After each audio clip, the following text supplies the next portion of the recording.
Good morning from United States. I welcome you all. My name is Sathya Pulukuri, and I'm the Associate Editor of Indic Researchers Forum, and I'll be host for this dialogue. Indic Researchers Forum is a security think tank focusing on issues pertaining to national security, defense, geopolitics through a civilizational perspective. Last month, Indic Researchers Forum launched its flagship project, the Pashtun Security Dialogue. This is an initiative which aims to promote dialogue and research on the security issues confronting the Pashtun society across the Duran line. The primary objective of this initiative is to conduct an in-depth analysis of role played by various state and non-state actors, which has led to terrorism, conflict, and human rights abuse in the region. This security dialogue also seeks to provide a platform to important stakeholders, including human rights activists, global security experts, academicians, lawyers, and journalists. Firstly, I would like to take a moment to thank everyone involved in this inaugural Pashtun Security Dialogue, for the previous, the inaugural Pashtun Security Dialogue and the current one. I hope we build this platform in the coming time. With this, I would like to introduce the eminent speakers for the session. Firstly, we have Ms. Levsa Bayankhail, who's currently serving as a convener of Pashtun Security Dialogue at Indic Researchers Forum. She is the General Secretary of Pashtun Tahaffuz Movement, Denmark. She's also a member of PTM Europe Advocacy Committee. Ma'am, she'll also chair the committee. She'll also chair the session. Next, we have Professor Madhav Nalapat, who is Editorial Director, ITV Network, and the Sunday Guardian. He's also the Director of Department of Geopolitics and International Relations at Manipal University. Next, we have Mr. Richard Benkin. He's a human rights activist, specialist on South Asia. He's also the author of What is Moderate Islam and the Quiet Case of Ethnic Cleansing, the Murder of Bangladeshi Hindus. Our third speaker is Abdullah Baheer, who is an Afghan political activist and also the grandson of former Mujahideen leader Gulbuddin Hekmatyar. Finally, we have Mr. Ziaullah Hamdard as our fourth speaker. Mr. Hamdard is a journalist, human rights activist, and researcher for Pakistan. He's currently based in United Kingdom. He's a lecturer in journalism and mass communication and currently pursuing his PhD in communications, media, and cultural studies at Solent University, United Kingdom. Before I hand over the floor, I request the audience to turn off their microphone and write their questions in the chat box, which shall be taken during the Q&A session. Over to you, Levsa ma'am. Thank you, Sathya, for the kind introduction. And I, on the behalf of Indic Researcher Forum, welcome you all to the second Pashtun Security Dialogue. Sathya has rightly mentioned that this initiative is meant to address the human rights concern and security challenges confronted the Pashtun society. The idea behind this security dialogue is to bring together experts and practitioners to elaborate and strategize the policy for an equally safe future of Pashtuns and at the same time focus on the stability of the region. The theme of today's discussion is Jihad, Afghan Jihad, Pakistan-sponsored terrorism, and the future of Pashtuns. Since the inception of the state of Pakistan has leveraged religion as a vendor for this ethnically and culturally diverse population. It has taken over the legacy of British Empire through its discriminatory state policy, especially when confronted with the regional aspiration and demand for parity with the Punjab from other provinces. This approach has significantly failed, as it was witnessed in the case of East Pakistan in 1971. The Pakistan Army continues the same colonial approach while dealing with the aspiration of the Pashtun and Baloch people. The use of terrorism by the army has not only destabilized region, but also destroyed several generations of the Pashtun. The Pakistani state has successfully portrayed Pashtun as extremist while whitewashing its own genocide committed against the Pashtuns, Baloch, and Sindhis. As I speak today, my heart bleeds to see what Pakistan did in North Waziristan a couple of days ago. They destroyed and burned the shops of the innocent Pashtun in the night with objective to economically harm us. They did not even spare the innocent animals in their so-called war against terrorism. The objective of today's discussion is to focus on the Pakistan-sponsored Afghan Jihad, misuse of the religion, to brainwash the masses, and what the future holds for Pashtuns. We shall also discuss the importance of 11 October, the Pashtun National Court, and why it would be a watershed moment for the Pashtun struggle movement. With this, I will conclude my opening remarks as I want to give as much time as possible to our eminent speaker. I will first invite Mr. Nalapat. I'm blessed to have known you, sir, through the Indic Researcher Forum, and I deeply value your guidance over these years, sir. So please take over and share your views on the subject. Inshallah, I would like to say very clearly that I'm honored to be here, and I'm actually participating in this out of respect for the Pashtun community and out of respect for the amazing work that's been done by Pashtun activists to have the human rights movement throughout the Pashtun community. And I would like to especially congratulate Ms. Levsa Bayankhail. I have been in touch with her work. I have been in touch with her activities, and she's absolutely tireless. She's fearless, and most importantly, she never gets disappointed by sometimes the unfeeling or inadequate response that is received when genuine human rights concerns are raised. So I would like to say that I'm attending basically to show my respect for the Pashtun community. And why is it that the Pashtun community is facing problems from, I would not say Pakistan, I would not say people of Pakistan, but I would say the military in Pakistan, because that military is controlled by a different ethnic group. And unfortunately, that ethnic group in Pakistan is not the case, fortunately, in India. That ethnic group is very well blended with every other group in society and is functioning as good citizens, and they're doing outstandingly well. Unfortunately, in Pakistan, through the use of the military, martial law, military dictatorship, they have tried to impose a kind of a dominance of the community over other communities. And one thing I have learned about the Pashtun community, they will never accept dominance by by anybody, even by themselves. You try a Pashtun dominating another Pashtun, it's not going to happen. That is absolutely not the spirit of the Pashtun community and the Pashtun people. I would like to say that terrorism is alien to the Pashtun spirit. What is in the Pashtun spirit is fighting, and that is fighting all the negative elements in society, including terrorism, including ignorance, including a lack of science and technology, including a lack of the human values, and including a lack of the empowerment of women. So I'm not going to take much time. I want to say that I've come here as a gesture of my respectful regards to the Pashtun community and my respect for the hard work that's been done by Pashtun activists across the world who have shown that this is the real face of the Pashtun community. The face represented or presented by the Pakistan military as being the face of terrorism, is not the face of the Pashtun community at all. It is an entirely different community, and I want to show my respect there. I would like to say that our battle is to ensure that modern education comes to every single Pashtun child. Every single Pashtun young man gets the benefit of modern education. I've seen for myself how wonderfully Pashtuns adapt to modern education.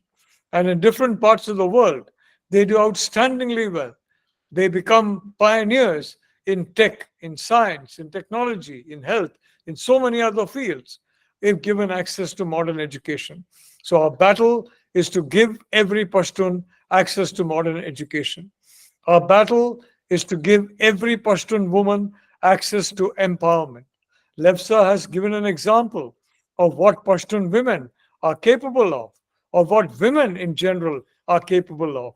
And I'd like to say that throughout my travels across the world, I have found that those societies where women are badly treated are the backward societies. Those societies where women are treated as equals are the societies that march ahead and march forward. Pashtuns have to fight for proper housing for themselves, for their children.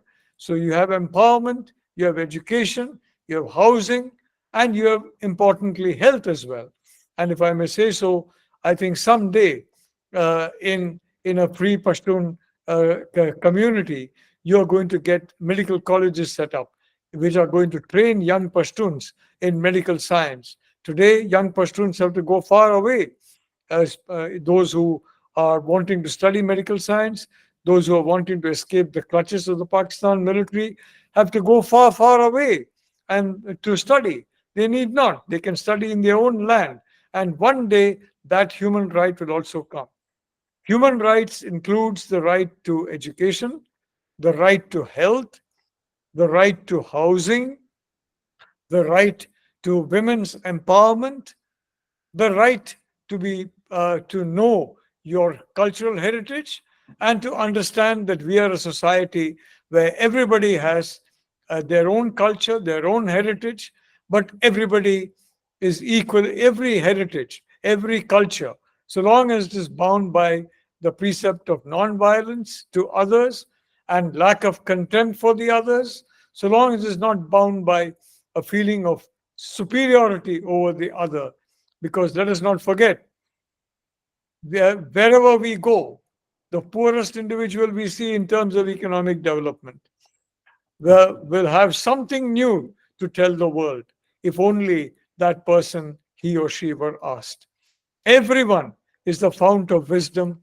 Everyone is the fount of knowledge. And I think the more we understand that, the more we use the knowledge, the potential that is there in the people, our own people all over the world, and the more we understand that we are all children of the Almighty. Can anyone deny that any one of us is a child of the Almighty and that we are under the power of the Almighty? In that case, can we deny that we are brothers and sisters to each other? Once again, I congratulate the Indic Forum. I congratulate Levsa. I congratulate the other tireless workers who want to bring the true Pashtun spirit back to the Pashtun people and liberate them from what others are trying to force on them. And someday, I hope, and we all hope, to ensure that we see this kind of a liberated Pashtunistan, an empowered Pashtunistan, a Pashtun people who are able to use the considerable human and talent that they have for the good of themselves and for the betterment of humanity. Please try again. Thank you. Thank you very much. God bless you. Thank you. God bless you. God bless you. Namaskar. Thank God bless you. Thank you, sir. Thank you for always supporting me and the struggle of the Pashtun. You have also shown me that you have always been there and always been like, I have always feel like that you are my own Pashtun. You know, I have always called you Guru. So thank you for always being there. Thank you for motivating me to always continues to fight for the human rights and also for the women, Pashtun women rights. So thank you, sir. Now I would like to invite Mr. or Dr. Richard Benkin. Mr. Benkin too has been like a teacher for me. I deeply value his understanding of the South Asian affairs. Mr. Benkin would like to talk about radicalization in the region and the need for moderate Islam to counter the narrative of jihadist grouper. So it's over to you, sir. Welcome. Thank you, Levsa. I appreciate it very much. Now, several years ago, I warned a number of American leaders that we were facing a potential crisis in South Asia, and particularly with regard to the Pashtun and Baluch. I told them that we're looking at the potential of an entire generation of Pashtun and Baluch being radicalized, and by our worst enemies, taught to hate the democratic way of life, and in fact, to hate the very principles of the Pashtunwali. and to instead embrace a death cult of jihadism. At the time, I recommended that that Americans, sorry, a minute, okay, that we reach out to Pashtuns and Baluch, not try and figure things out on our own, but actually talk to the people involved who are suffering at the very least a cultural genocide at the hands of the leaders of the Pakistani state. But that these people would be able to give us some very practical ideas for showing the youth, their youth, that the Islamist way of life will only bring ruin to them personally, to their tribes, and to their peoples. I also said that one of our challenges is that the bad guys, and we know who I mean, they seem to be showing them that, yes, you can get power by coming with us. You can do all these things. You can feel good about yourself by coming to us. And it's not just the terrorists, the jihadis, it's also their allies in the ISI, et cetera, et cetera. They can show them that. It might be at a very simple level, but people at least can get some sense of that. And what do we have to offer in exchange?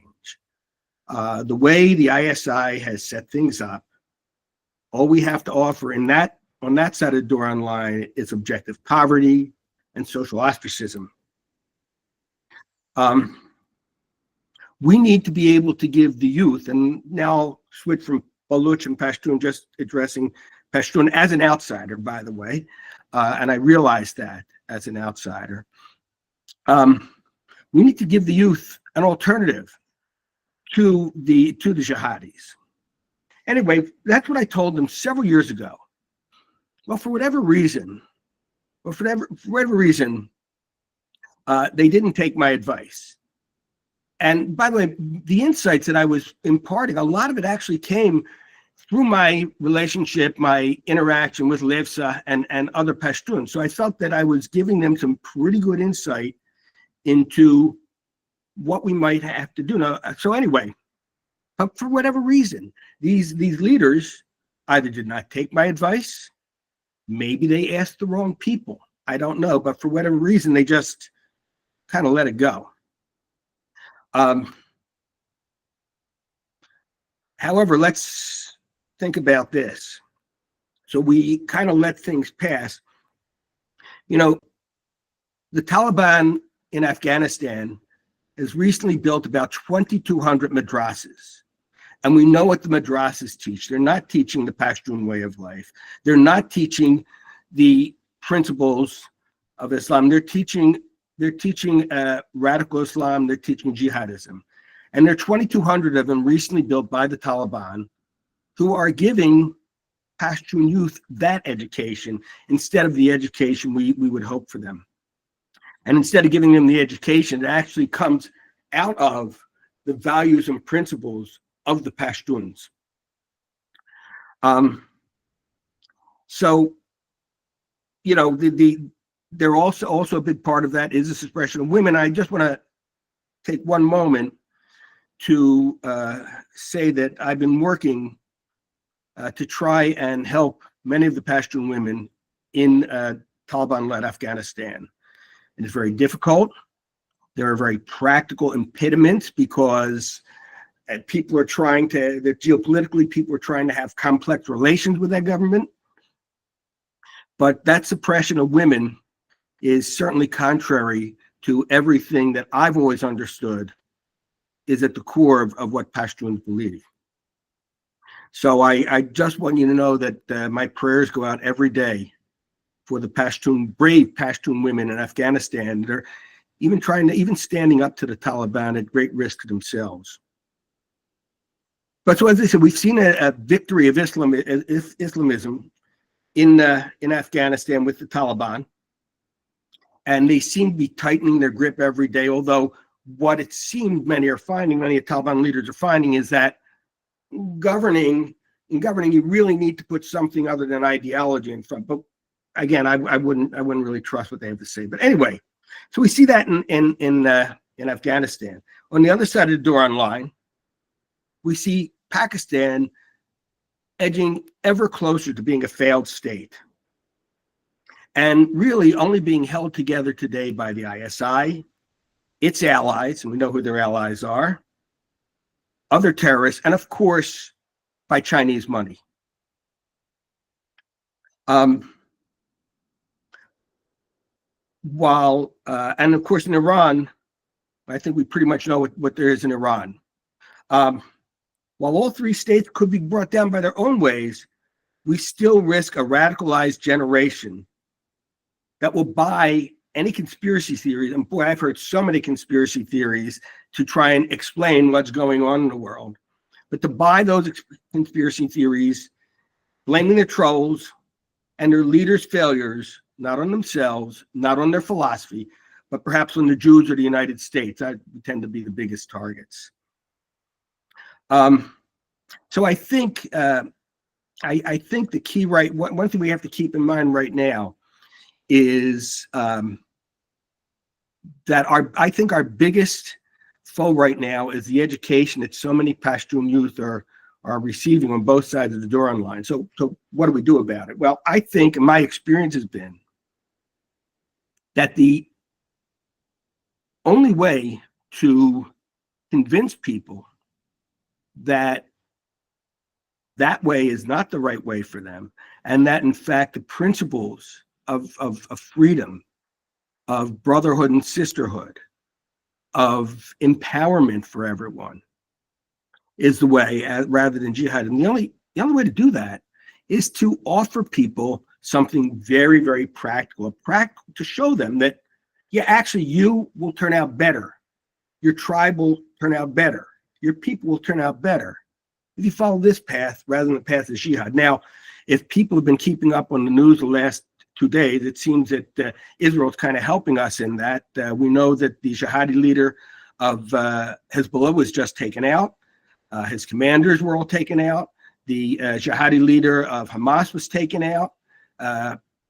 And in fact, the supreme leader of Iran, certainly personification of jihadism, has been taken. He had to be taken to a secure spot because they don't know what the heck is going to happen to them. You know, those kind of messages are basically saying the way of intolerance, the way of jihadism, is the road to death and to ruin. But anyway, we can't depend on what Israel might do or not do. Recently, I met with a lot of Pashtuns, Pashtun expatriates outside of Pashtunistan, and unfortunately, and these are good people, and these are people really care about Pashtunistan.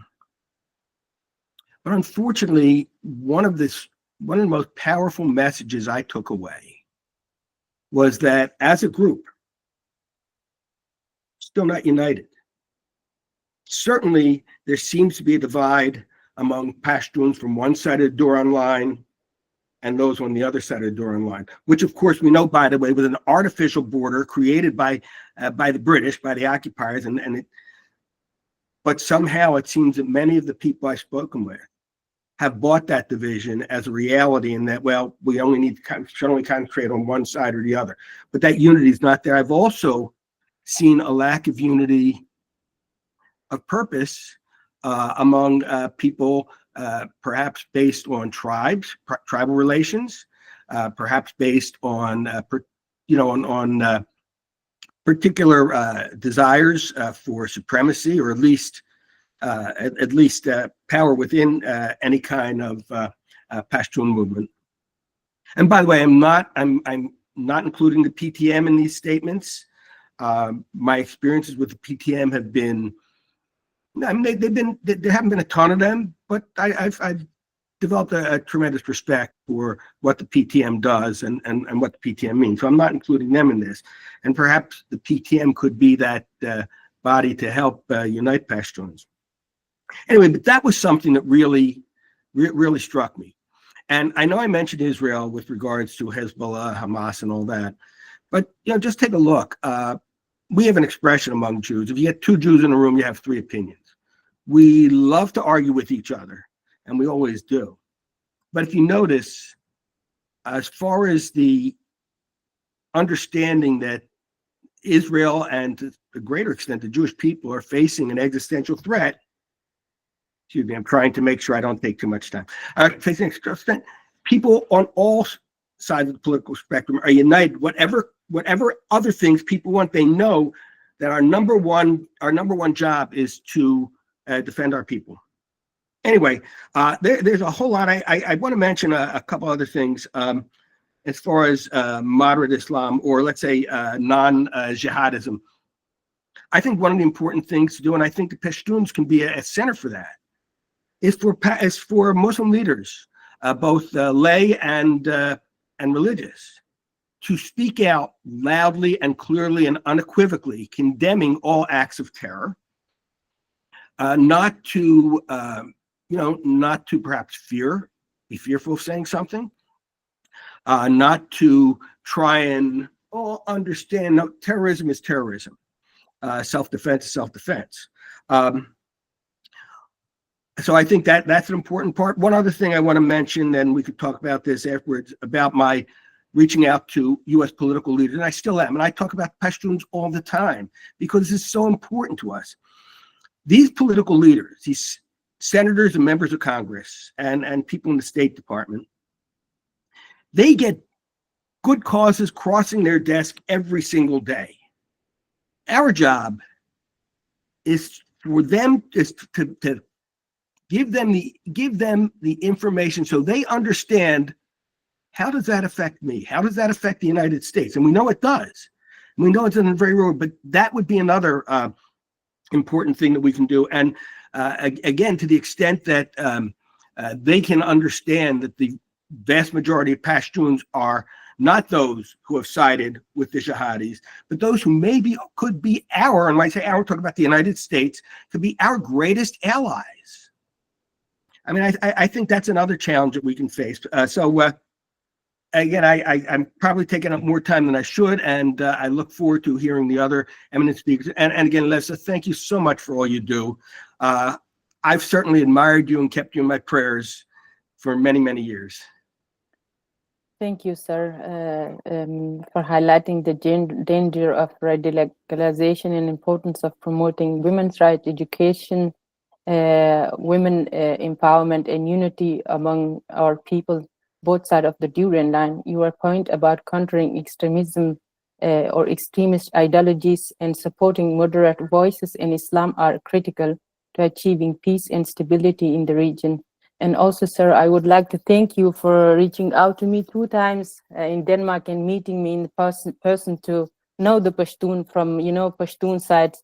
And you had quite difficult perspective or different perspective on Pashtun. When you met me and came and sat and eat with me, then you got to know about the real Pashtun, who they are. So your opinion and are very important to me and near to my heart. So thank you, sir, for being with me. Now I have the honor to invite Mr. Abdullah Baheer as the next speaker. Abdullah Baheer is a political activist advocating for the right of the Pashtuns in Afghan as whole nation. And I know he may not like me mentioning this, but he is the grandson of former Mujahideen leader or the butcher of Kabul, Gulbuddin Hekmatyar. His insight is on the topic from the Mujahideen to Taliban. The critical link would be valuable since he had the first-hand insight of dealing with it. So it's all to you, Abdullah. Welcome. Thank you very much, Levsa, and thank you for all the speakers who were before me and who are after me. I'm really delighted to be joining all of you. The reason I did not strongly object to you using my grandfather's name in this talk was that I was going to talk about him and how his and the Mujahideen's actions and their paths very naturally led to the rise of Taliban and Al-Qaeda and ISIS and the others in the region. Just a few months ago, I started a campaign targeting my grandfather, and I, took a bit of a break from the Taliban and from raising the voice for our women of Afghanistan and the people of Afghanistan who are living this life of hell under the Taliban rule. And I decided to focus on my grandfather for a while. And this was mainly for me to be able to make a connection between the Mujahideen and the Taliban, and how they are so much interconnected with each other. And I found a few points which we can have a look at, and from there we can deduct how they are very connected at the core. If we go to their creation and their organization, my grandfather and 6-7 of his friends, they all come to Pakistan, and they are taken to Peshawar and to Balasar, and there they are given the plan for how to go forward with Dr. Richard as America's money on how to move forward and start a jihad inside of Afghanistan. And the way that they used to reach that goal was extreme violence. It was throwing acid at faces of girls at universities. It was, bombing civilians, killing civilians, killing any learned people. That was a very special one with my grandfather. So whenever we would have any learned people who have been at higher positions in the government or in the scholarly of higher level, whenever they would seek refuge and run from the war in Afghanistan, which these Mujahideen had created, and they would come to Peshawar or to Pakistan, he would make sure that they don't stay alive for long. And that was such a big drain on our Afghanistan's scholars and people of knowledge and education. Their targets were the same. They worked to bring Afghanistan down, to make Afghanistan a country that is going to be relying on international aid for a very long time. They made sure that our bridges are destroyed, our schools are bombed. Taliban had even the great reward of blowing up a maternity hospital while there were the women and children and babies in there. They blew it up, or the famous Serena Hotel attack inside Kabul, where Sirajuddin Haqqani said that those people who just sprayed bullets on people eating at restaurants, Muhammad, the Prophet himself, was with him. That was his statement. They both had extreme hate for education and progress. You could see that from how during the Mujahideen time the problems with girls' education, with work, at universities. When they were in their initial movement, they would be attacking women with acid and things like that. And you can see it in the Taliban as well, the way they have done this big step that they have banned girls from going to school after year 6.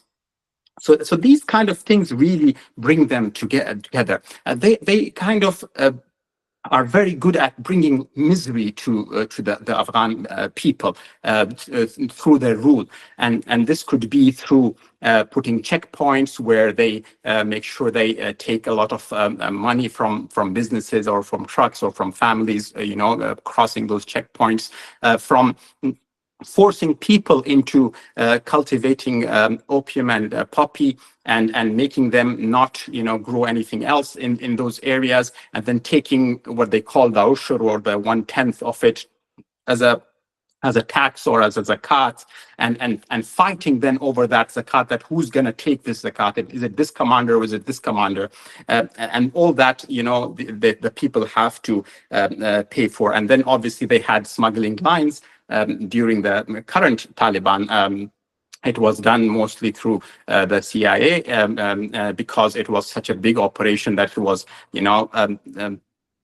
providing opium to all of Europe almost single-handedly, which was not an operation that a small Talib could have achieved. And one of their most important thing, and Dr. Richard touched on it, is the use of Islam to get your own agenda done. To use Islam in a way where you make your wrong right. And it is a bit difficult, in my opinion. I would pose Dr. Richard here that this is not a problem of just a shift of perspective.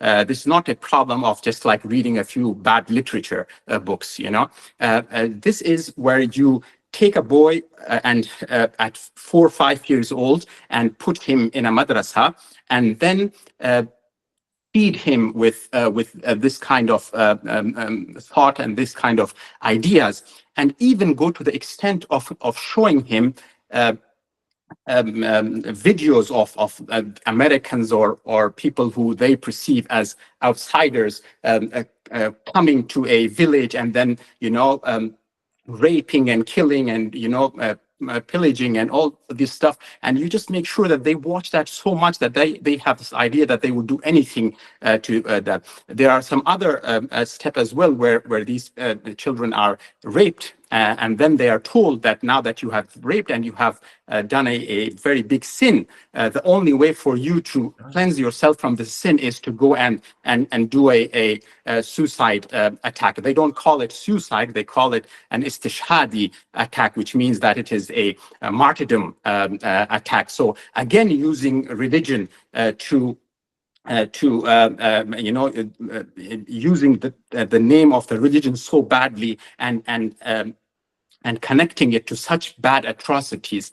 And you have to remember that the Mujahideen were terrorists, as well as the Taliban are the terrorists, but the Taliban are now the modern terrorists. They have like qualified to the next level, whereas the Mujahideen would use donkeys and horses to take all their missiles all the way up to some place and fire them from there on Kabul or on Jalalabad and killing thousands of people. The Taliban took it to another level where they strapped the bomb on the person himself and put him right in the middle of the people, causing much more damage by a single bomb. You don't need to throw thousands of them, you know, and you're much more accurate. And even in a lot of the cases, the trigger is not even in the hand of the to-be martyr. So they're even triggered remotely, so in case that martyr changes his mind and doesn't do the deed, there is someone who has a remote to detonate it. And the level and on the another point of how close the Mujahideen and the Taliban are. Is that a lot of the Taliban leaders are ex-Mujahideen leaders. A lot of the for example, you have Jalaluddin Haqqani. Jalaluddin Haqqani was a commander under my grandfather's party, and when the Taliban came, he joined the Taliban, and he became one of their big leaders. And later, his son Sirajuddin Haqqani is the man who is known to have the most suicide-ready bombers in the world. They say he has 2,000 ready-made suicide bombers to be used anywhere in the world for money. So he's like your gangster level person, and he's currently your interior minister of the country. So you have a terrorist who's on the UN list and who is, you know, the father of suicide bombers, and he is currently the interior minister of Afghanistan. That is the state of being that we are in.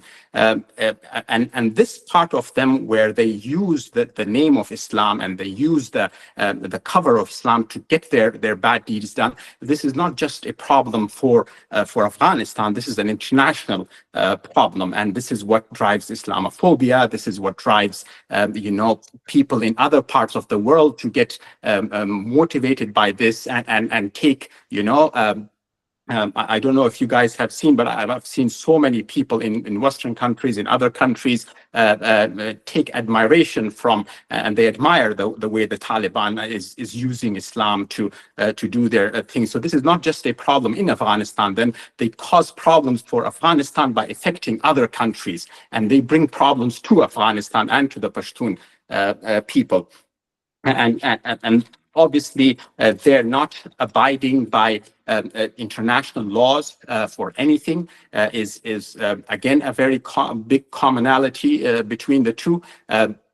In the time of the Mujahideen, the things they did, the way they bombed cities without any restraint or any time given to the people to get out of those cities or anything. My grandfather fired 80,000 rockets on Kabul when he wanted to gain power there. When all of them together, the Mujahideen wanted to get Jalalabad, almost 22,000 to 23,000, different missiles were fired on Jalalabad at that time. So they do not abide by any kind of international law or anything like that. But the sad thing about the whole thing is that, first of all, they were there for 20 years. Every businessman in Kandahar, every businessman in Paktika, in Khost, knew exactly where to go to find the leaders of the Taliban. Whenever they had to fix anything between them, if they had anything wanted to be done, they wanted a paper from the Taliban head, they would straight away go to the Quetta Shura in Pakistan, they would go to the Miran Shah Shura, they would go to the Peshawar Shura in Pakistan, and they would be facilitated over there. But somehow the Americans couldn't find these shuras or these talibs. On the other hand, the Taliban were very separated entities at the end of the democracy in Afghanistan. You had the Haqqanis, they were completely separate from the Kandahari Taliban, from the Miram Shah, from the Helmandi Taliban. All of them were separate. Yet in Bahrain, we saw that all of them were brought together and they were made into one unit, and they were installed in Afghanistan. And after they were installed in Afghanistan, they have been paid $40 million a week by the Americans. So America is not, for us, the good guy here. We have suffered a lot in the last 20 years because of the inaction of America, or their having different priorities. We were not their priority number one. It was Pakistan was always more higher priority than Afghanistan was. Thank you. Thank you, Abdullah, Baheer, for sharing your unique perspective on the evaluation from Mujahideen to Taliban and your insight into devastating impact of the jihadist movement on the Pashtun and the need to humanize their struggle were deeply impactful. Also, your grandfather rule in the destruction of Afghanistan and taking Afghanistan, I would say, into stone ages or maybe more. Yeah. So thank you. Now I would like to invite our final speaker, Mr. Ziaullah Hamdard, who is journalist, researcher, and human rights activist from Pakistan. He is writing his thesis on the role of social media in the circumventing state censorship and political activism, a case study of the Pashtun Tahaffuz movement. He will speak on the very important topic of the future of the Pashtun and what is the Pashtun National Court on the 11th October. So it's over to you, Mr. Hamdard. Yeah, thank you very much. Could you hear me? Yes. Okay, thank you very much. So before going to the Pashtun National Court, I would thank Indic Research Forum and all the speakers for giving their insights about the situation that's going on in our region. But before going to the Pashtun National Court, what's going on recently on our lands, let's have a broader perspective of actually what happened during the last 300 years to the Pashtuns. So Pashtuns is an ethnic group. They are called Afghans, and the region today we call it Afghanistan. So it got its independence in 1747, almost 40 to 50 years before America got its freedom. So Ahmad Shah Durrani, he's regarded as the father of the modern day Afghanistan. So he built his empire because that was the age of empires. We had the Ottoman Empire, we had the British Empire. Everybody had their own empire. We had the Mughal Empire. So Pashtun had their own empire. They built their own empire. So that was the glory of Pashtuns, who actually spread towards Turkmenistan, towards Iran, even they came to India. So that was the Pashtuns. Then those empires were fighting among each other, and they were restricting Maharaja Ranjit Singh. He came to Peshawar. But then, the Lodis, they were defeated. The Mughal came and they took power from the Pashtuns, the Lodis.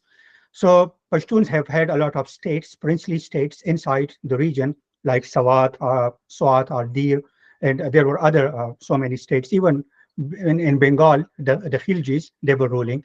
So that was the kind of nature, the Pashtun, the power or the glory Pashtun had, the way other empires would have. If we actually trying to go into the legacy of empires, the way Britons do, when they call their empire, not justifying the colonial legacies the way British do. So we don't justify or glorify the colonial legacies that Pashtuns did. But the point is, after that, when the Britain came, so they took power from everyone. They took power from the Turks. They took power from Afghans. They took power from Punjabis. They took power from India. And actually, that was the time when Pashtuns were resisting. I think probably if we go to the history, so in this region, Pashtuns were the last people who were fighting against the Britain, against the British Empire. They fought 3 Anglo-Afghan wars. And after the 3rd Anglo-Afghan wars, the Britain was able to draw a line. It is called Devon line between Pashtun and got certain lands and included them into the British India, and they call it NWFP. Bacha Khan, because it was this part of Pashtun Tahfuz movement, or Bacha Khan, Khudai Khidmatgar, servants of God. So this region, this was called NWFP. So the people who are living in the British India, the Pashtuns, they were actually part and parcel of the freedom movement of the India, Quit India movement. And Bacha Khan, along with Gandhi, they fought for the freedom of India, or the British India, they used to call them. So after a lot of struggle and a lot of sacrifices and a lot of imprisonments and a lot of lives that were taken away from Pashtuns by the British, by the troops, through violent and non-violent resistance. Bacha Khan Baba used to do the violence and the non-violent resistance like Gandhi. He was inspired from his ideology. So he used to bring Pashtuns in front of the British and to protest and agitate.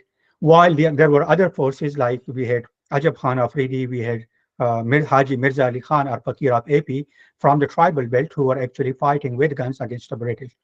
But when the British was leaving, so they actually divided India and Pakistan, and those guys from Aligarh University, they did some mischievous thing, and they said, okay, let's divide this region in the name of religion, which was opposed by the Pashtuns, by the Congress, because they were part of the Congress. They didn't want a division on the basis of religion. But still it got divided, and Bacha Khan Baba, he was so disappointed with the Congress that he even told the Nehru cabinet that you have thrown us to the walls. So after the partition in 1947, NWFP becomes part of Pakistan, and then the whole non-violent face of Pashtuns, this whole region, it was used by the Britain like the Pakhtunkhwa as a buffer zone. So Pakistan and the remnants of the British legacy or East India Company, they pursued the same policies to keep this Pashtun belt as a buffer zone and use it for proxy wars for the interest of the Britain and America, which became the superpower after World War II. So they were using this region or this buffer zone or this area, which is called FATA, Federally Administered Tribal Area, to which the Constitution of Pakistan was not extended till 2020. And even today, there is something called Action in Civil Aid. So that's a kind of a document they produce. So it's a kind of FCR, or Frontier Crimes Regulations. So it is a kind of a black law in which people don't have the right to defend themselves. They don't have courts. They don't have anything. So that's why this whole region was built and set up as a buffer zone to use it against the Russians.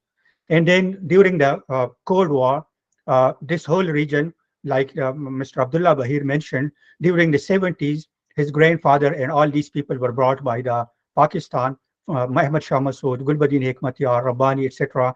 And they were trained inside Pakistan just to use them in Afghanistan against the Russians, and they launched their project called Jihad. So this Jihad, it was actually brought upon us by the Western powers. We blame the Americans for it. We blame the British for it. We blame the whole West for it. We also blame Pakistan, but because Pakistan was only a client state, it was only managing the dollars. So that's why it's the policies of the world that have actually taken us to this stage that we are facing today. So when the Mujahideen project was launched in this CIA, they were actually making these movies of Rambo 3 and The Line of Desert for Umar Mukhtar, and they were, glorifying them. They used to call them Muj out of love. And during the 80s, they were giving them almost $3 billion a year. Imagine $3 billion during the 80s in the covert aid. As Charlie Wilson, he persuaded the Congress to give them extra weapons, including the different kind of weapons that were used to shoot down the Russian planes. So that was the whole project. As a result of that project, Russia lost its war. America becomes a superpower, and they leave the mess behind, just went away, and they said that, okay, we created a mess. We created, a mess inside Afghanistan. We, destroyed the state of Afghanistan, the military of Afghanistan. Now there are warlords inside Afghanistan. Everybody has 3,000 to 4,000 people. Then Pakistan introduces another project called Taliban, and they are joined by certain people and then become victorious during the 90s. And then they take over Kabul. And then the same Afghanistan is being used as a terror bed for launching terrorism against, different interests in different groups. The Al-Qaeda is, taking, they are stationed in Afghanistan. They are targeting people outside the world. The Indian aeroplane is being hijacked, and it's landed inside Afghanistan, not in Lahore or Islamabad, in which Masood Azhar and Mushtaq Zargar and these guys were taken out. So that was the whole project that it was imposed upon us and by the people. Then suddenly 9/11 happens, and America blames Al-Qaeda and Osama bin Laden, who are still there, who were brought by the Americans and the CIA and the ISI and all these players, even the Saudis. They were not like invited by Pashtuns or Afghans. I'm a researcher. I've been looking for a document where Pashtuns have written a letter to Osama bin Laden. Ya Osama bin Laden, ta'al hunaka nahnu nuriduka fi Afghanistan. We need you here. Or the Chechen or Uzbek or Tajik, these movements that were brought into. So those were the remnants of who were responsible or who were blamed for the 9/11. And then America again comes back. Pakistan takes a different role. The same Mujahideen are called, which were loved by the West, or the British and the Americans. They were called terrorists. They launched a war against terror.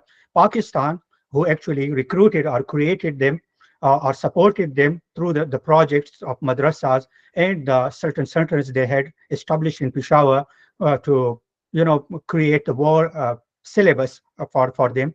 So the Pakistan becomes the frontline ally in a war on terror and started catching, killing, or handing over these Al-Qaeda operatives to the America. So that's how the story goes on. But during this whole context, this whole conflict, the Pashtuns are being bombed. The Pashtuns are being killed from Mujahideen during the war on terror, and these guerrillas and these fighters have been using the lanes of either Afghanistan or after 9/11 they are coming to the regions inside Afghanistan and they are taking shelter inside the Pashtun lanes, or they are actually put inside the Pashtun lanes, and then the whole drama goes on. During this miseries, this whole war of last 40 decades, the first 20 decades, it was called the war of Islam and liberation, everything, Jihad, etc. In the last 2 decades, it was called terrorism, and everybody, all the people who were called Mujahideen became terrorists. But in the whole projects and these dramas or the war games that were fought on our land, actually it was the Afghan people or the Pashtun who became the sufferers of it. And that's where the Pashtuns have suffered so far. When the Mujahideen were being made, Bacha Khan, Wali Khan, and all these leaders, they were telling it's not jihad, it's fasad. It's not jihad. He was openly telling, but the Americans or the Europeans were not listening to them because they said we need them. Then, after this last 20 years, there have been 13 military operations inside the federally administered tribal areas by the Pakistan. So they have bombed the houses of the Pashtuns. The Pashtuns have become IDPs in millions. They have killed in thousands. They have been killed in thousands. And today there is so suffering that in 2018 the people rose up against all these proxy wars on their land, and it dates the birth of Pashtun Tahfuz movement. So the Pashtun Tahfuz movement is actually is rooted in the proxy wars that were fought on the Pashtun lands, in which Pashtuns are still victim and they are being killed today. And it's the world players. So it's dates the story of Pashtuns when the British we were fighting against the British. So they wrote a lot of books against us, and they were doing our profiling.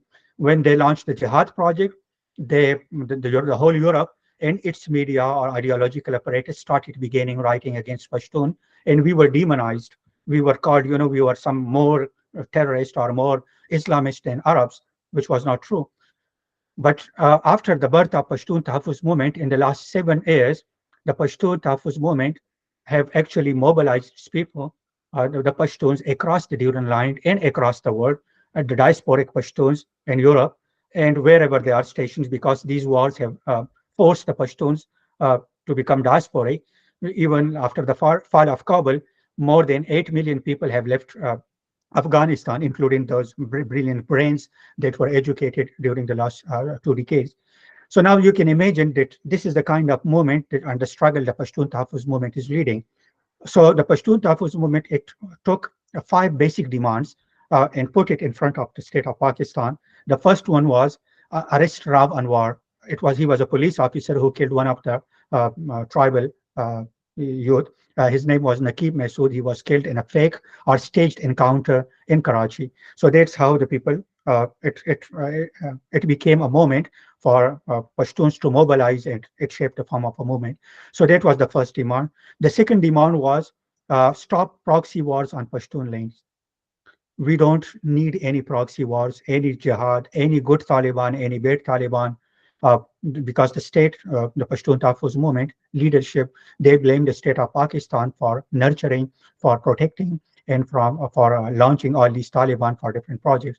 So the second demand was stop Pashtun proxy wars on our land. The third was clear all the lane mines, because there have been so many military operations. So the whole Pashtun land that is cultivated, they have cultivated landmines there, and a lot of Pashtuns, when they go back, they went back to their homes after the military told them that the areas have been cleared.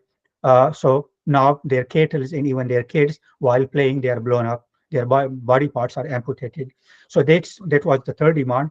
The fourth one was enforce missing persons or enforce disappearances. There are thousands of Pashtuns have been disappeared in the name of war on terror, but they were not produced in the court of law. So the Pashtun Tahfuz movement demanded that if you have abducted or made a person enforcedly missing while their parents are looking for them, and they are not even presented in any court of law, so present all the missing Pashtuns in front of the court. If they are guilty of any crime, punish them. If they are innocent, just leave them and make them free. So that was the fourth demand. And the last demand was, let's sit together and find out, you people, your whole media, the Pakistani media, the Western media, everybody else have been blaming Pashtuns for the terrorism, extremism, and the kind of even their culture, their values in their Pashtun Wali is always at take criticism. So they say to the Pakistan, let's sit together like after Nelson Mandela did, and they made a Truth and Reconciliation Commission. So let's make a commission, find out the truth, find out who brought all these wars upon us, who were the people who were killed, who are the victims of these wars, proxy wars. And it was the final demand, among other minor demands. So, but what was the response of the state? The response of the state was, instead of fulfilling any of those demands, the state started again a propaganda against Manzoor Pashtun and all these leadership of Pashtun, called them terrorists. They called them the agents of raw India. They called them the agents of Jews. They called them the agents of America. And they called them different labels like the states do the propaganda. So this was the kind of response. Even today, if I talk about the last week, so there was bombing in Waziristan in which to which Levsa has actually pointed towards, where a lot of Pashtuns were killed and cattle were killed. We saw in Sawat in the last week there were 12 there were ambassadors of 12 countries. They were visiting Swat, and somebody tried to blow them up. So if that could have happened, unfortunately, 3 police men, Pashtun policemen, they were killed. But fortunately, those people survived. If those people have been killed, so the 12 ambassadors of 12 countries, they would have again told the whole world, give us dollars, there is a war, let's fight a war against terror, we need another military operation. So these are the kind, so Pashtuns, those 12 ambassadors of 12 countries, we don't know who are they. Even the provincial government of NWFP or KP or Pakhtunkhwa, they don't know whether they were coming to, they were visiting Swat or Pakhtunkhwa. So they were not informed, and there is a kind of discussion going on inside Pakistan where the foreign office is telling that they were informed, but they say we were not. And there are a lot of contradictory statements. But you can imagine if those 12 ambassadors were killed inside Pakhtunkhwa, the whole world would have again united against us, and they would have given dollars to Pakistan. They would have persuaded them, okay, go give them dollars. The same way like Taliban were launched, Taliban were taken, were given Afghanistan, and they were made a deal by the US in Doha, bypassing, to which Kamala Harris and Donald Trump they pointed towards in their debate. They made a deal with the terrorists, the people who have had money on them. They are now ruling Afghanistan. They bypassed a legitimate and a democratic government, and now the Taliban are telling, they are stopping the girls from going to school. They are telling the women that you cannot even speak in public. And they are, in the last 1 year, one of the, one of the ministers of the Taliban, he was giving us his progress, and he said that they have established a ministry of virtue and vice, and they said that we have actually burned down more than 20,000 musical instruments. Now imagine the kind of stupid people who are imposed upon Pashtuns, who are actually banning their girls' education. They're burning the musical instruments, and they are telling the women that even you cannot speak in public. Your voice is haram. So these are the kind of project, and we know that there's another great game. A lot of our intellectuals, they are actually warning that another war game is imposed upon Afghans or Pashtuns in this region against China, or probably. So they might have their own plans, but we Pashtuns are actually speaking against it. That Pashtuns are not going to accept any kind of proxy war on Pashtun lands, be that is brought by Americans, by the Chinese, by the Pakistan, by anyone else. And the Pashtuns have actually called their jirga, which was the topic. What is the Pashtun National Court?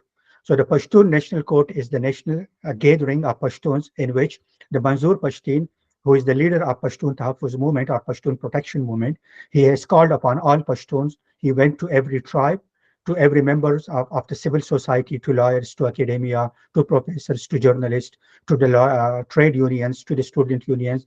And he has actually invited all Pashtuns to sit together and find out, what does the state of Pakistan want from us? Let's decide our relationship with this state of Pakistan, because the state of Pakistan is comprised of 5 nations or some other more minor nation. So there should be a social contract. You cannot run a state only by a stake. So there should be some rule, but there is no constitution in Pakistan. It is still run by the stake and supported by the Western masters. So that's the national court. They have called it on the October 11. The state is trying its best, because Manzoor Pashtun, the leadership, they said that there was an assassination attempt on Manzoor Pashtun. Somebody tried to kill him in the last week, but still we are very vigilant about it, and we are warning everybody that he's the leader of millions of Pashtuns, more than 60 million Pashtuns. So that's why your hand should be off from Manzoor Pashtun and the pre-team leadership. So once they sit together, they will discuss the relationship of with the state, and that would determine the future of Pashtuns, or what they decide, how do they deal with the state of Pakistan, whether whatever they come up, whatever conclusion they make after this meeting, that would be determining the future of Pakistan, Pashtuns in Pakistan, but also the other factors like whether we would have a democracy in Pakistan. So if that's also determined, if we don't have a democracy in Pakistan, so like the Baloch, they have taken up arms. They say that if you don't believe in any constitution and you are exploiting us and killing us, so we are not going to live with you. The same way Kashmiri and all these people, we see a rise of ethno-nationalism during the last 1 decade. So all of nations, they are actually pushing the state for the constitutionalism. So if there is a constitutionalism, they reach out some consensus. So there would be not only the Pashtun's future, but the very state of Pakistan, it seems at stake now because of this rise of ethno-nationalism and different nationalities calling for their rights, their resources, their autonomy, and their independence and their liberation. So let's find out what they decide, and that would determine the future of Pashtuns in Afghanistan, in Pakistan, and in the region. Thank you very much. Thank you, Mr. Ziaullah, for shed a light on the history of the Pashtun or Afghan as a nation and their struggle and sacrifices during the British Empire, Cold War, and US-led war on terror, and the recent attack by the Pakistani army in the Pashtun, different areas on the Pashtun, and their attempt to kill our leader, Manzoor Pashtun.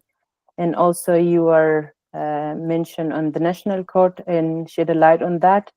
So thank you. Now I will give the mic to Mr. Sathya for taking some question. If there's anybody who have question, they can ask from our speakers. Yes, we have a question to Mr. Benkin, sir. The current Democrat dispensation has given a free pass to human rights abusers by the Pakistan army in the name of war on terror. Do you think that Mr. Trump would have a different policy towards Pakistan, or is it a strategic policy of United States to support Pakistan in the region? Okay. Let me try and be brief on a very complex subject. First of all, I'm not going to get into politics, whether it's Donald Trump or Kamala Harris, whoever that is going to be my president, and we'll have. I'm not going to get into a discussion about which one I like or don't like, or who would be better or not better. However, I want to be clear about something. Dispensation to human rights abusers in the name of the war on terror. You're fighting the last war. Look.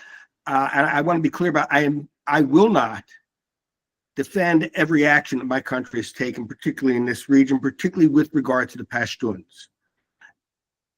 I will say that what I hear again and again is a mix of that reality and a lot of conspiracy theory. What we all have to be clear about is we've got to make a choice. So who do you want to try and get support from? The United States, China, Russia? I mean, that's our choice. The thing that's going to get, as I said earlier in my presentation, the thing that's going to get the support of those lawmakers, and that's really what all we should care about. What's going to happen to the Pashtuns? What's good for the Pashtuns is to understand, all right, why did the United States support Pakistan for all the years? And by the way, I can sum it up in 2 words, primarily, not entirely, and that's Jawaharlal Nehru. That's the main reason. But we're not going to get anywhere by saying, oh, it's their fault, it's their fault, it's their fault, it's their fault. I think we're seeing right now in the Middle East that, in fact, is when you look at yourself and say, okay, what do I have to do? Now, with regards to human rights, it drives me absolutely nuts that we have people in the West talking about the human rights of terror supporters, talking about going crazy over the human rights of people who started a war and yet have not said a word about the massive human rights violations against Pashtuns and others who were forcibly incorporated into a Pakistani state. Drives me absolutely crazy. They talk about an occupation which doesn't really exist, but they haven't said a word about the occupation of Pashtunistan. I think one of the things we need to do is we have to somehow flip the script so that the same people and people across the world see the human rights devastation against the Pashtun, and quite frankly, the Baluch too, but our focus is Pashtun, and to be as passionate about that as they are about what's going on in Gaza. I think there's an expression that's very germane for us here. The expression is, success has 1,000 fathers. Failure is an orphan. We don't need every Pashtun or every decent person around the world immediately. We need to have a core who's going to make a few points, a few good victories, who maybe is going to camp out in New York at the United Nations and make it clear that the Human Rights Council is misnomered because they never say a word about the Pashtuns, who are going to make it clear that whether it's my country or another country, to the extent that we support the Pakistani state, we're supporting, and as I say, I want to be somewhat support at least a cultural genocide against Pashtuns, at least, if not worse, to make it clear that supporting that state supports horrendous human rights violations. Now, how do we do that? That's a complicated answer, which we probably don't have time for. I think the PTM could be a good core for helping to organize that. Levsa knows that I offer myself and my help however I can, but I think that would be a key. I want to see people marching in the streets, whether it's in Washington or New York or Antwerp or Paris or whatever the hell it is, as angry and as passionate in support of the rights of the Pashtun people, whether they be on one side of the Duran line or the other, as they are about people in Gaza. My God, that's, I think, something that we can do. But again, it's with these pinpoint efforts. We can't take it all on at once, but we start having some successes, and all of a sudden, some people go, "Oh, wow, yeah, sure. I always supported that too."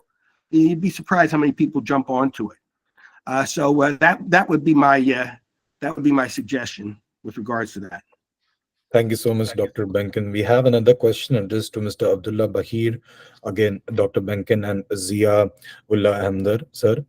The largest Islamic body based in Indonesia, that is Nahdlatul Ulama, discarded the term kafir, stating that the term is offensive to non-Muslims, and at the same time advocated for an inner jihad, or accepting the spiritual meaning of jihad. Do you think that the same model of moderate Islam could be adopted in Pashtun region, which is conformity with Pashtun culture? How can this peaceful Pashtun leaders promote this to counter the Islam of mullahs? Thank you very much. First of all, the Afghan and the Pashtun way of life is something that has been here, and the Pashtuns and the Afghans have lived by it, no matter when they were Buddhist or when they were Hindus, when they were became Muslims. It is also said in some quarters that even the word Pashtun Wali, it could be a religion in itself. And it's such a far past religion that it has been forgotten as a religion, but stays alive with us in the way we live our lives. As Ziaullah said, very nicely put, that our Loya Jirga, or the big coming together is something that we don't even know when it started. It is so old in the Pashtun culture and the Afghan culture that we don't even know. And it is the very first form of democracy where when you have something very important that you need to decide on as a country, as a people, you bring in all the leaders from all the parts of the country, from all the districts, from all the prominent people. And in modern times, we also bring in the parliament and the Senate as well. And we bring them all together and they make a decision on a constitution or a new way of doing things. So Afghans have always been, and it has been the same in every other part of the world. People have lived their lives according to their ways and traditions, and they have incorporated their religion into it. Religion itself becoming such a horse for how the whole nation is running in the direction, and then the person riding the horse is the mullah, who is the most wretched, the most the worst intellectually, the worst hygienically, even the worst in every way, is sitting on that horse and trying to lead us towards something. So no, like I don't think these kind of reforms are what are needed. It is picking up the mullah and putting him in his place is what we need to do. Thank you so much, Mr. Baheer, for your views. Since this question is addressed to all the speakers, I request Dr. Benkin and Mr. Hamdard to share their views too. Who'd like to go first? Dr. Benkin and Mr. Hamdard. I'm sorry, my views regarding what? Okay. I'm sorry, what he said he'd like us to share our views. Yeah, it's actually the question is addressed to all three of you. The previous question, the largest Islamic body based in Indonesia, that is Nahdlatul Ulama, discarded the term kafir, stating that the term is offensive to non-Muslims, and at the same time advocated for inner jihad, or accepting the spiritual meaning of jihad. Do you think that the same model of moderate Islam could be adopted in Pashtun region, which is a conformity with Pashtun culture? How can the peaceful Pashtun leaders promote this to counter the Islam of Muslim mullahs? So this question is addressed to you and Mr. Hamdard. So I'd like to know your views too. Thank you, Jared. I'll be brief because again, I'm an outsider, Okay. and I'm trying to think about, what is the image that it presents to the outside world, right or wrong? That's what I'm looking at, and I think yes, I think it's an excellent model, but I think it's something that needs to be repeated and needs to be spoken with a large megaphone. Because I have to tell you, when I first started working on South Asia, I looked at Islam and Dar al-Harb versus Dar al-Islam and that sort of thing. But I learned later, wait a minute, there really is a difference. It's not just something that we all hope is the case. There is a difference between a faith that we accept as individuals or a political ideology more like Marxist-Leninism than Islam. So yes, I do believe that's important, but again, I think it has to be, you need a big megaphone and it has to be repeated again and again and again. And one thing I do want to repeat that I said earlier, to the extent that Muslim leaders, whether lay or religious, vocally and actively condemn radical Islam, terrorism, et cetera, I think that goes a long way to show, well wait a minute, that is not Islam. There's something else. Now, again, we all might know that ourselves, but the question is, what's the image that it presents to the rest of the world? Great model, and again, one of the reasons why I so admire the Pashtuns is because, this kind of understanding is really baked into your DNA. Thank you so much, Dr. Benkin. I would like to know Mr. Hamdard's sir's views on it. Can you please unmute, sir? Well, it's an interesting question, and probably we have been discussing these issues in a lot of conversation and conferences. Do we have a moderate Islam? Yes, we have. We do. What we see today is the political Islam, to which Richard Benkin pointed towards. Whatever we see, the Mujahideen, the Jihad, all these are political projects For example, in the last 1400 years, when Islam came to our region from Saudi Arabia, or the areas of which comprise Saudi Arabia today, so Pashtuns adopted it as a faith. It was part, for the last 1400 years as a faith. Pashtun adopted it like, like other faiths. So in the last 1400 years, before the British came to this region, we don't see the mullahs coming into power for once. We don't see mullahs making an organization like Taliban or a group and taking over a power. It was usually because Pashtuns are a tribal society, and it's comprised of different tribes. And today, Pashtun tribes are estimated from 300 to 4,000 clans. So all these tribes used to sit together. They used to have their court, and they used to decide and crown their leader. Like Ahmad Shah Durrani was crowned in Kandahar by the Pashtun tribes. So since then, in the modern history of 300 years of Afghanistan, we don't see for a single time in history where Pashtun have got together in the name of religion. Only when the British came, and then later on Pakistan pursued these policies. So every Islam that we see today in the Middle East, like whatever is going on in Palestine, between Israel and Palestine in the Middle East, the Hezbollah, all these are political projects because of the situation they arose. So it's not like the real Islam that is actually hating people. It's actually a political Islam. So yes, it's possible, but for that, Pashtuns need to have their sovereignty, their sovereign state. Like, Pashtuns were the most progressive people. It was the Pashtun belt. It was Afghanistan where the Russian brought their revolution, the socialist revolution. Imagine Afghanistan being where Punjabis and all these people from Sindh, Balochistan, all the comrades were coming to Afghanistan to celebrate the kind of comradeship. So these were the kind of, if you look at the videos of 1960s and 70s that are still there, which are viral on digital media, social media platforms, you will find out that we were the most progressive people in this region. We were tribal, we are still tribal, but this is the state.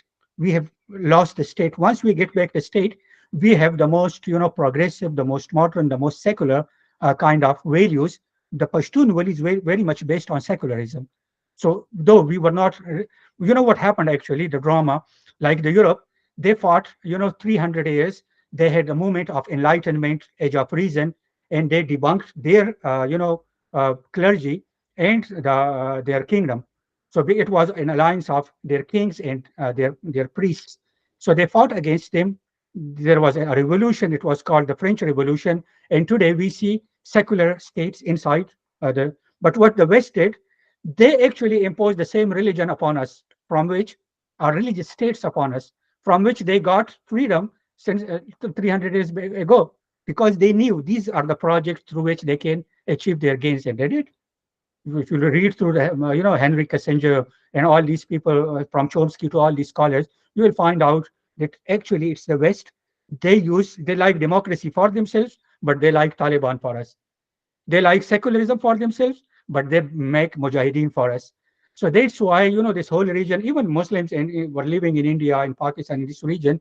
So like even the internal fights that we had during those years, that were not fought in the name of Islam. Like when Ahmad Shah Durrani was fighting and he was having his son Timur in Punjab, it was not, Punjabis were also Muslim. So those were, different kind of imperialist wars. But today, what we see, it's a kind of an extreme kind of political Islam, which is actually supported. So yes, what you mentioned, like most of the scholars have said that we should not be using these words.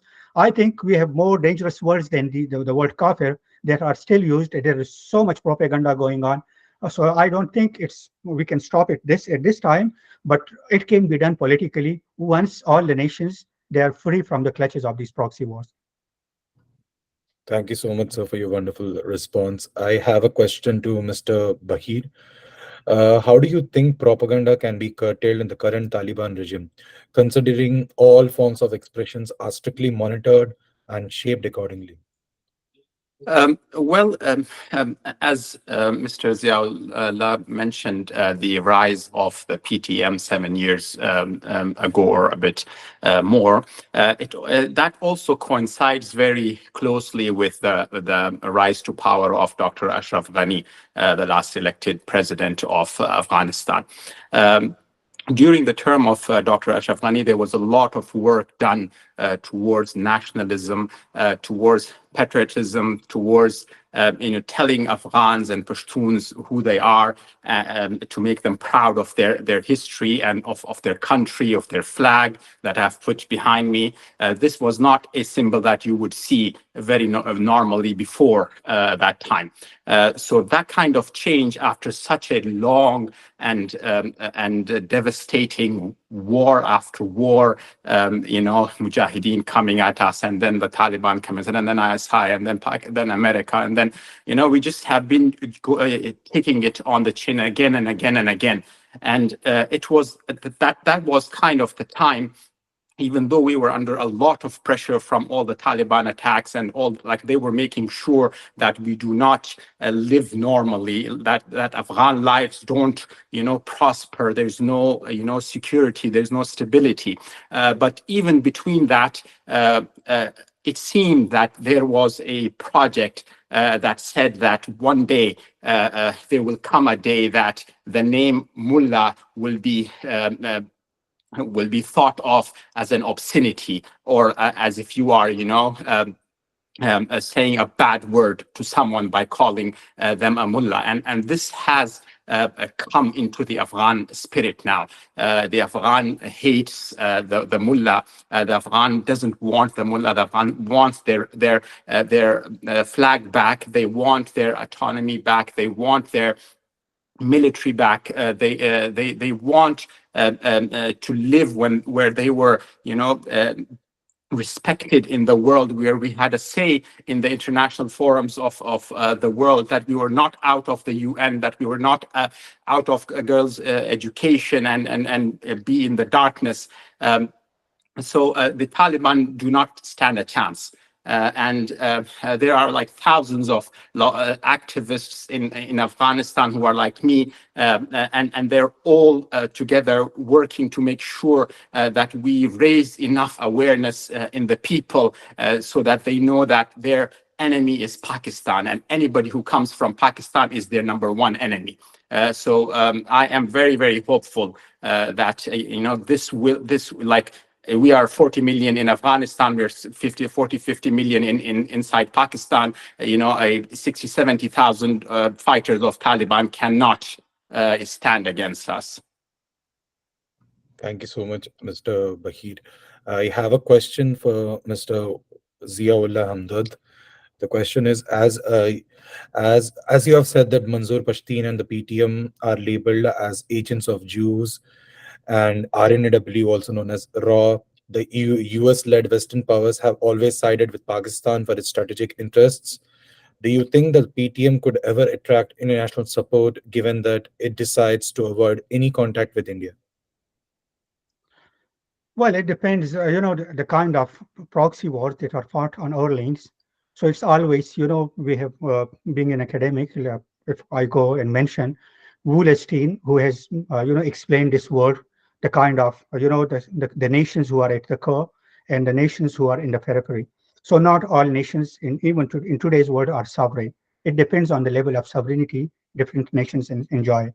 So, like in the scripts of the world powers, like whatever we see today is actually the result of the American foreign policy after the World War II. So now Pashtuns have any interest, they have a common interest with Americans. Do they have any common interest? So we saw that after 9/11, it was the Pashtun nationalists who were given power by the same Americans. They told them, come together, brought them after the Bonn conference, collected the Pashtuns diasporic, and give them a government, inside Afghanistan.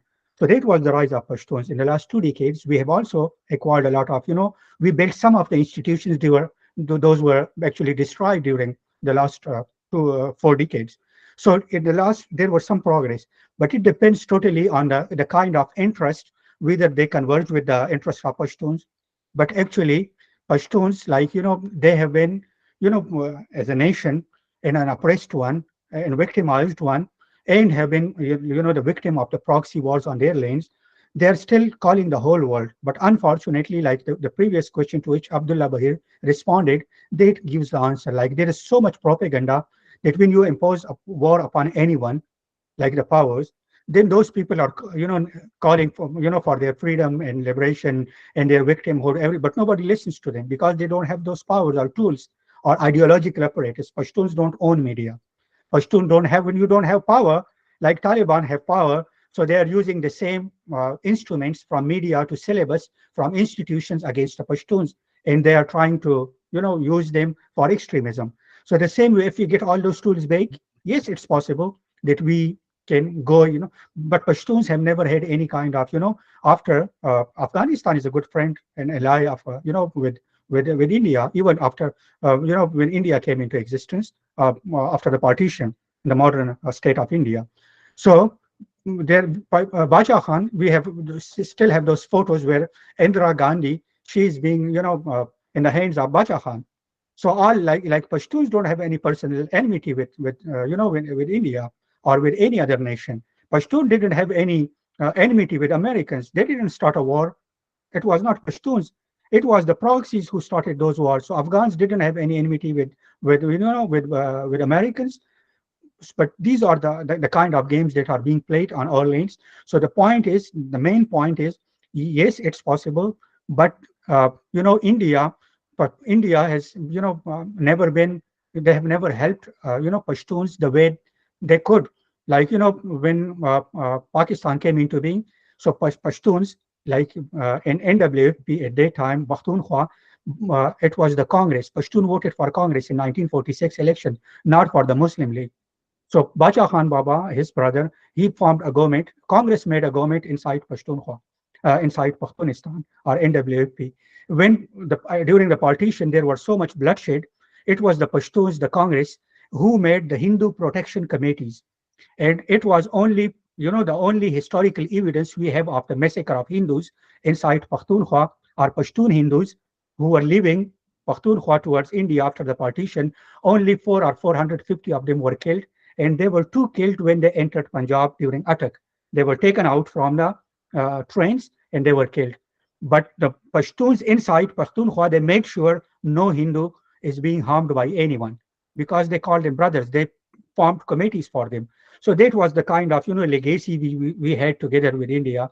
Unfortunately, it's India and Pakistan. They are fighting with each other, and they have made the other nations hostages, and they are telling because we have declared Afghanistan as enemy, so they are asking the Pashtun, Pakhtunistan or Pakhtunkhwa to consider Afghans as their enemies. They tell us that China is our great ally. They tell us India is an enemy. Sometimes India becomes friend, sometimes it becomes enemy. Sometimes they start playing cricket, sometimes they don't. So they are actually forcing all these things upon us because we are actually occupied by them or we are controlled by them. We are still, this part of Pakhtunkhwa, it is still controlled by Pakistan. So that's the reason. But yes, we the different nations, the rest of the world, there is a conflict going on in the Middle East, and a lot of nations, they are raising voices for peace or for ceasefire. So it's the moral responsibility of every nation, not only Indians, but every nation, to consider Pashtuns as victims and raise voice for them. That's what I would say. Thank you so much, sir. Next, we have a question to Mr. Baheer. We have seen Afghanistan indulge in many problems, and there is always a rivalry between Taliban and the ISIS, leading to problems in Afghanistan, including the opium trade. How do you see Afghanistan in this Taliban regime, and will there be some changes? It is always the way of the ISI to always have a backup for whoever they put into place. When the Mujahideen was being put into place, the Mujahideen were such a, there were so many groups, and some of them were university dropouts, and some of them, like my grandfather and others.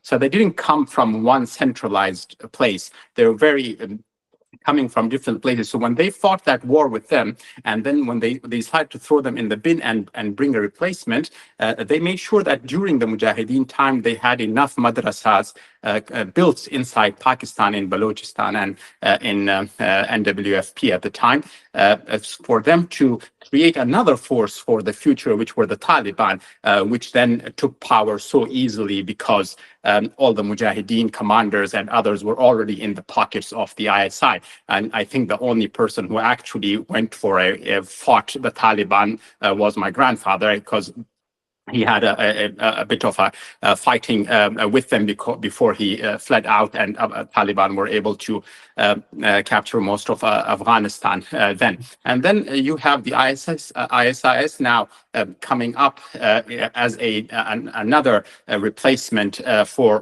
when the Taliban are not going to be as useful to Pakistan, which is kind of what situation we might be going into now, with the Taliban feeling a bit of sovereignty, getting cash directly from America rather than through Pakistan proxies. So they're a bit like, flexing their muscles a bit. So the ISIS is now an even a more refiner, more extremist, and more ruthless replacement that is always at the neck of the Taliban in case they don't. That is how I see their rise in the region. Thank you so much, sir. And we have a question asked to Dr. Benkin. Sir, you have worked with Bangladeshi Hindus and have studied their genocide in 1971. Do you think the Pakistan army will do something like Operation Searchlight in Pashtun area if the PTM tries to push for the demand of Pashtunistan? Well, I hope not. And I don't know. I think, and this is just my opinion, I think the ISI might be fine with the low-level progressive genocide and violence they're committing against Pashtuns. So, why turn a spotlight on what they're doing if they can accomplish the same goal in undercover, quietly? That's just my own particular opinion.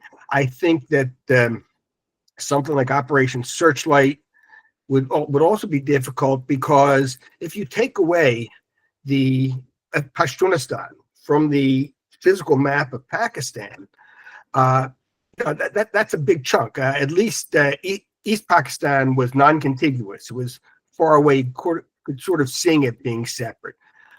So I'm not sure, but I would go back to the fact, if they're accomplishing their goal without doing that, if they're accomplishing their goal by being genocidal, and no one gives a crap, no one in the world is saying a word or lifting a finger to help the Pashtuns on the ISI, why would I put a spotlight on and perhaps bring down the wrath of some outside powers who, as Musharraf said, while I'm milking the cow from both ends? Thank you, sir. We have a question. Yes, Mr. Hamdard, you're in mute. Yeah, I would just like to add to this. Yeah, there is a genocide already going on. Well, it depends on the definition of genocide, but Pashtuns have been killed in the last 40 years, more than Palestinians, more than Kashmiris, more than any other nation combined in these conflicts. So, like in Afghanistan and Pakistan, where the Pashtun belt, the region, there have been proxy wars. So they have been displaced more than any other nation. Like when we look at the diaspora, I told you, even after the fall of Kabul in 2021, more than 8 million Pashtuns have already left Afghanistan. So we are inside Pashtuns, more than 10 million Pashtuns live inside Sindh in Karachi. A lot of Pashtuns live in Punjab. So the point is, Pashtun are already dispersed. But the point is, if, for example, would they try to carry a genocide, they're already carrying the whole world is accomplished in our genocide, in our killing. Because if you go into the statistics of any nation, the way they are projecting it, the way they are being, told to the world their story, Pashtun have been killed more in number in any nation on the face of earth after Second World War. So we have been, especially in the last 4 decades, our genocide has almost there. It is estimated that more than 2 million Pashtuns have been killed. Now imagine 2 million. If, for example, if we agree on the other statistics, like in the last 1 decade during the war on terror, so like 2,500 US or NATO soldiers were killed. around 2,000 CIA operatives or contractors were killed. So almost 5,000 people were killed who came from outside.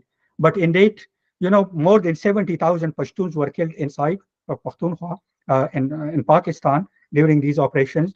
In Afghanistan, they killed more than 70,000 Taliban, the Afghan military. More than 100,000 Afghan forces, security forces have been killed. Now you can imagine, look at these numbers. So we are still being killed. Would the state be able, if Pashtun call for liberation, well, they will continue whatever their source they have got. But Pashtuns, when they fight for themselves, that would be I think the whole world will find out who Pashtuns are. Unfortunately, the games that they are played, Pashtuns are not fighting for themselves. Like even when the Pashtuns were fighting the British, so from 1850, Sir Tilak has mentioned in his book, The Pashtuns, A Contested History, he said that, from 1850 to 1890, in those 40 years, 42 expeditions were led by the British just to bring Pashtuns into the fold, but they couldn't succeed. Now imagine if the British with those weaponry and being a superpower couldn't fight with Pashtuns. The Pakistani state is not able to crush the rebellion. Sorry, got a call. So the Pakistani state has not been able to crush a rebellion inside Balochistan. Now you can imagine, like they are 6%, they are almost 10 million people in Balochistan. So now how could they do it? How could they do it with Pashtuns? So I don't think it would be a tough fight, but I don't think Pashtuns are at this position. They are so quickly going towards liberation. I think there are so many states. It depends on the state response. Probably the state of Pakistan is pushing them towards a conflict, but Pashtuns are very cautious in assuming or going into any conflict at this point of time. What I understand, but if they do, or they are forced to fight a war, that would be a very fierce war. I think Pashtuns will write a different history, like they have written a history since the last 300 years. Thank you so much, Mr. Hamdard, for your additional valuable insights. I have a question to Mr. Baheer. The question is, what happened that turned once US most favored jihadi hero, Gulbuddin Hekmatyar, into a most hated US person or a warlord? The expiry date. When these, warmongers or warlords or talibs or mullahs are created, they always come with a expiry date next to them.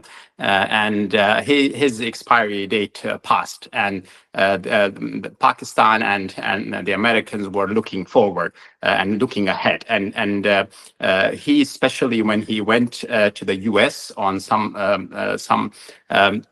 with the other jihadi leaders, and Reagan asked to see him, which was not part of the schedule, and he basically denied to see Reagan in America while he was in America. That some people say was kind of the turning point where the American administration stopped, trusting him.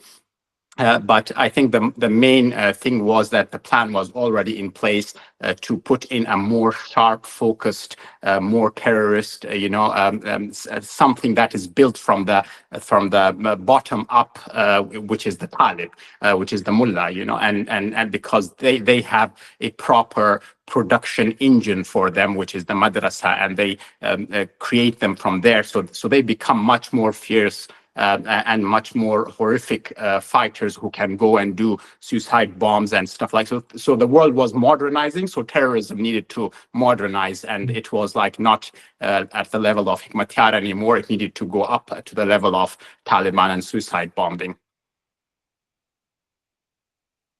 Thank you so much, Mr. Baheer. And unfortunately, due to the time constraints, we are unable to take the other wonderful questions, and we wish to take it forward via email to the respective speakers. And I thank all speakers for their wonderful responses to the questions. And I hand over to the floor to Ms. Levsa. Yes, as we are running for the time, I would like to ask each of speaker to give their concluding remark. I will begin with Mr. Richard. Would you give your concluding remark? Manana, and I'll be quick. When we talk about these different things, again, remember, we're living in a geopolitical system.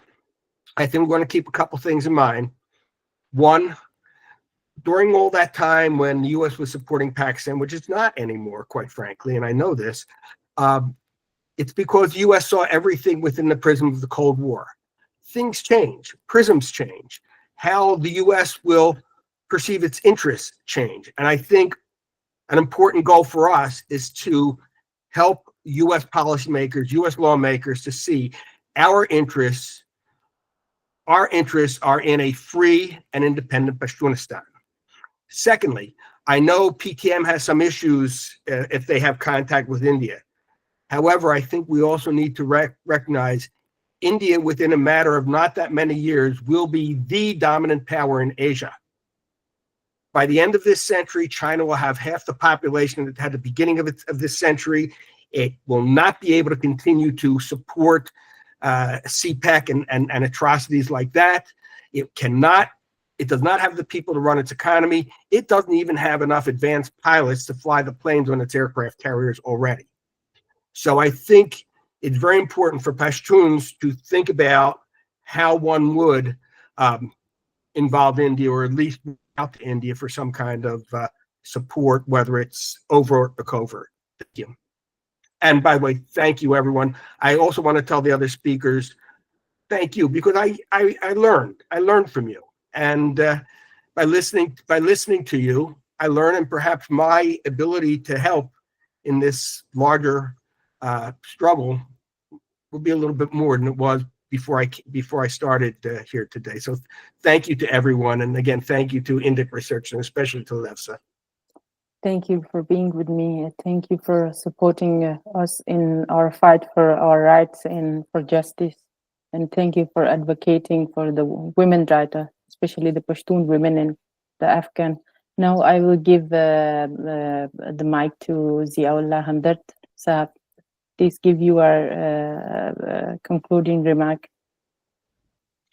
Yeah, thank you very much, Indic Researchers Forum, and all the honorable speakers for your input, valuable input, of course. I also learned a lot from different perspectives. I'm not a leader of Pashtuns. I'm not, an office bearer of PTM.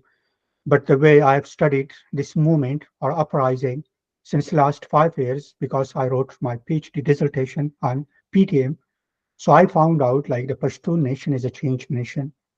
They have debunked the very narratives that were built upon against Pashtuns during the last 4 decades. They have almost convinced the world that Pashtun are peace-loving people, Pashtuns are secular, Pashtuns are not terrorists, Pashtun are not religious extremists, and they are the victims of all these proxy wars. They have built a narrative, and narrative is very important. Narrative building, when you are building your narrative against a brutal state like Pakistan, it's very difficult, but still they have managed to do so. They are organizing in numbers, in huge numbers. They have, held hundreds of protest sit-ins and public gatherings, and have made headlines in the international media telling the world that we are a different people. So if the world really cares about Pashtuns and world peace, they should stand with Pashtuns, and they should listen to the all-educated Pashtuns who have lost their hopes, their glory because of these proxy wars, and they are trying to unite the nations to get rid of all these proxy wars on their lane. So all the world leaders should listen to them because they know the story of Pashtuns. The NATO has been here since last 2 decades. They know what's going on in the region, who are the players, what are the names of different organizations, who are the leaders. And still, there is a debate going on in the US election about the fate of Afghanistan and in this region. Whatever the geographies remain, we are not going into that discussion in details, but the plight of Pashtuns is a serious one. It should be taken seriously by the world leaders. Otherwise, there will be no peace, and these proxy wars, and this region will endanger the peace of the whole region and the rest of the world. I think that's what where I would conclude. Thank you. Thank you, Mr. Hamdard. Now I will give the mic to Mr. Abdullah Baheer to give his concluding mark. Thank you very much. I'd like to add that we are one people on both sides of this wretched Durand line. There's nothing in this world that has the power to, separate me from Mr. Ziaullah just because we were born on two sides of an imaginary line that a British guy put through us. We have the same history going thousands of years in the past. When he goes through and his people and people of his region go through difficult times, it hurts me as much as my own people going, because we are just bound together forever.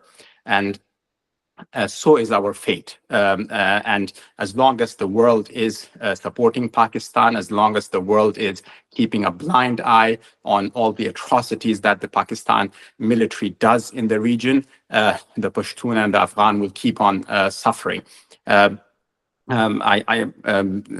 we are strong, and we will bounce back. And this is not the last. You've seen us on the cricket fields. You've seen us, in other international events. But this is not the last of us, and you've not seen the last of us. And we will be back to our own glory yet again. This is what all the Afghans on the north of the Durand line and south of the Durand line, that is everyone's wish. That is what everybody wants. And if so many people put their will together to get something done, we will get it done. I would like to thank all the speakers to being with me. As we conclude, it's clear that while challenges persist, the resilience of the Pashtun community is unwavering, and we must continue to advocate for their rights and justice. Now, I would like to invite Sathya for the vote of thanks. Thank you, everyone. Thank you so much, Ms. Levsa, for chairing this wonderful session and coordinating and moderating the whole security dialogue. With this, we have come to the end of the security dialogue, Pashtun security dialogue. And I would like to extend my heartfelt gratitude to Professor Nalapat, Mr. Benkin, Mr. Baheer, and Mr. Hamdard for joining us today and sharing their wonderful and valuable insights. And I also thank participants for listening patiently and asking wonderful questions. And stay tuned to our social media handles to get more updates on the Pashtun Security Dialogue. And the recording of this session will be uploaded on our YouTube channel in the next 48 hours. On behalf of Indic Researchers Forum, I thank you all for joining. Thank you for joining. Thank you. Thank you very much. Thank you, everyone. Thank you.